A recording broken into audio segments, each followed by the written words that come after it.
Good afternoon. This is Brian Shannon from Alpha Trends Blogspot. It's Wednesday, January 10th, 2007, and the market just finished up a pretty good session. The S&P 500 is up just about 0.25%, but the Nasdaq was up over 1%, which we'll see in a moment, led by the semiconductors. So the S&P 500, you can see that 50-day moving average does continue to act as support in here. And while the trend line was broken, and a lot of other people are making a big issue about that, realistically, trend line breaks are pretty insignificant. It just means that there's a slowdown to the rate of ascent. Doesn't mean the market's going to go sideways, but it is worth noting, of course. But what's more important is this prior level of resistance, which has been acting as support at that 140.5 to 140.75 level. As we saw yesterday on the 10-minute time frame, this declining 5-day moving average has been acting as resistance. Well, today it broke above that level, and I had said that what we really needed to see to be convinced the buyers would take control was a move past this 141.50. If that's to occur, then I think we can see a pretty quick move up to 142.75. We haven't really seen a sufficient break yet. Maybe we get a little pullback and then a break past that level. I think that would be the best scenario. But like I was saying yesterday, these shorter-term moving averages crisscrossing in here represented what I thought was accumulation, and I thought the reasonable scenario is for a break above 141.50, which leads up to 142.75. I still think that's very likely, and our important level of support remains down near 140.50. So I think that the market is going to get a push higher. That is the S&P 500. I think they're going to follow the lead of the Nasdaq, the Nasdaq 100. And in this group, this was this area here. I got a question at the end of the day. What do you think about the 10-day moving average crossing back up above the 20? I think it's insignificant.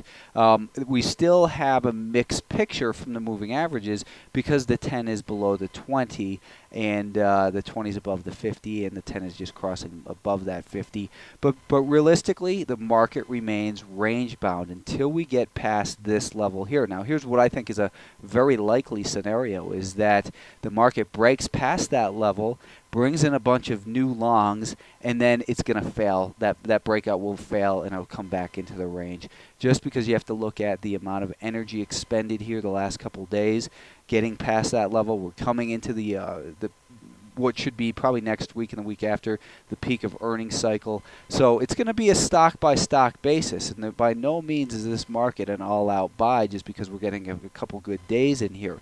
Now, yesterday in the Qs, we saw that this group, or this market, has been acting much better, and this is one I've been more bullish on because of the rising 5-day moving average. The direction of the 5-day moving average, I think, is very important for the short-term trend, and it's still chopping around a little bit, but I think that the sellers are starting to kind of give up in here a little bit. I think this is a little bit more indicative of some shorts kind of giving up on their positions in here, and it's going to be a little bit easier for the market to go higher for the next maybe few sessions.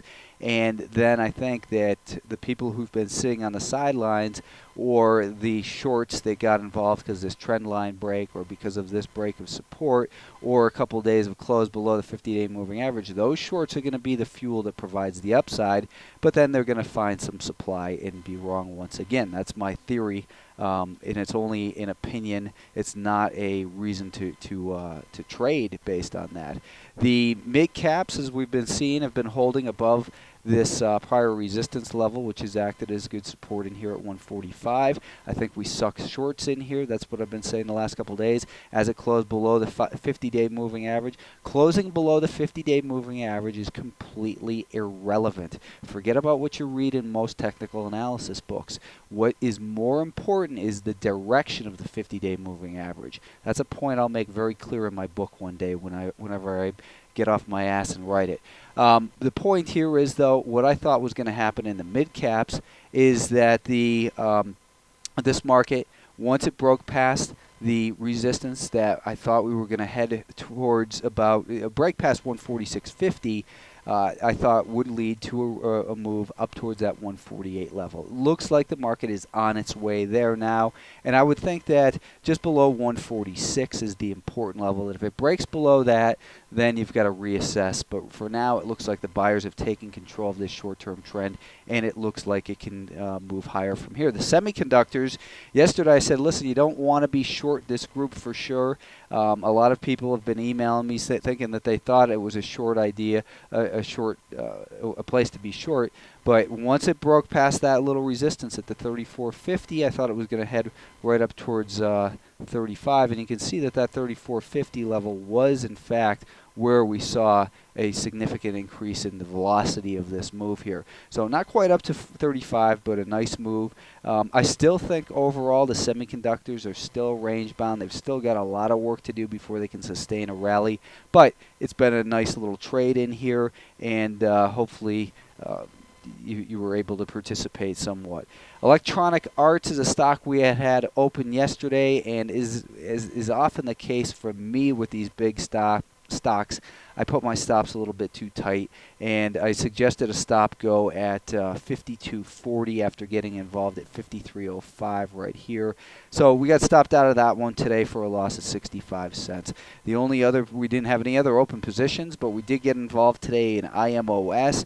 I'm going to say we got involved at 685.87, let's say. I'll split the difference between the range I said to buy it in.